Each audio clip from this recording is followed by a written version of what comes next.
సరే, మన విశాలమైన భారత ఉపఖండంలో నీటి అద్భుతమైన ప్రయాణం ఎలా సాగుతుందో ఇప్పుడు చూద్దాం రండి. ఎక్కడెక్కడి నుంచో వచ్చే చిన్న ప్రవాహాలన్నీ కలిసిపోయి మనకు ప్రాణాధారమైన ఒక భారీ నదీ వ్యవస్థగా ఎలా మారతాయో కదా. అసలీ నీరు ఎటు వెళ్లాలో శాసించేది పర్వతాలలాంటి ఎత్తైన ప్రాంతాలే. వీటినే మనం జల విభాజక క్షేత్రాలు అంటాం. ఇక్కడే అసలు తేడా ఉంది. ఏడాదంతా పారే హిమాలయ నదులకి, కేవలం వర్షాలపై ఆధారపడే ద్వీపకల్ప నదులకి ఉన్న వ్యత్యాసమిదే.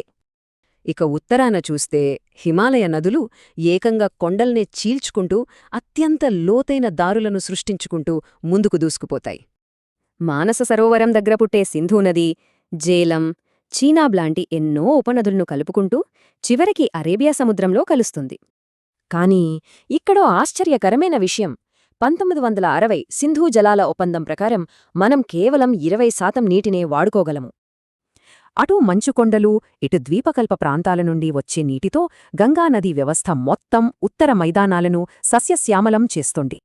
ఏకంగా 2500 కిలోమీటర్లు ప్రయాణించే గంగా బ్రహ్మపుత్రతో కలిసి ప్రపంచంలోనే అతి పెద్దదైన సుందర్బన్ డెల్టాను ఏర్పాటు చేస్తుంది. గ్రేట్ కదా.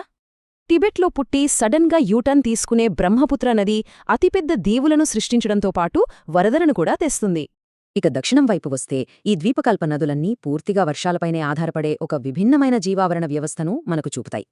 పశ్చిమ కనుమల ఎత్తు వల్ల ఈ నదులలో చాలా వరకు తూర్పువైపుగా పారి బంగాళాఖాతంలో కలిసిపోతాయి. ఇందులో 1500 కిలోమీటర్ల పొడవైన గోదావరి నది అతిపెద్దది. అందుకే దీన్ని మనం ముద్దుగా దక్షిణ గంగా అని కూడా పిలుస్తాం.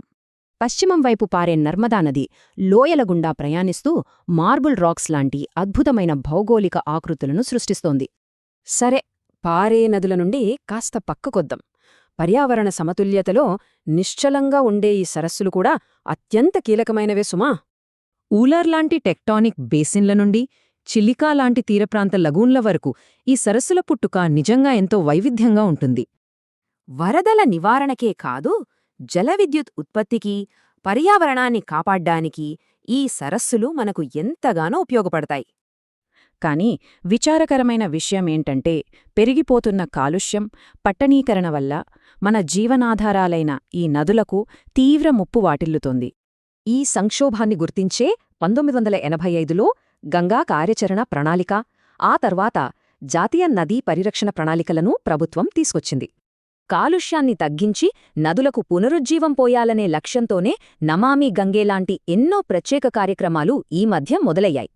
ఒక్కసారి ఆలోచించండి. గుక్కెడు స్వచ్ఛమైన నీరు దొరకని మానవ జీవితాన్ని ఊహించుకోవడం కూడా చాలా కష్టం కదా.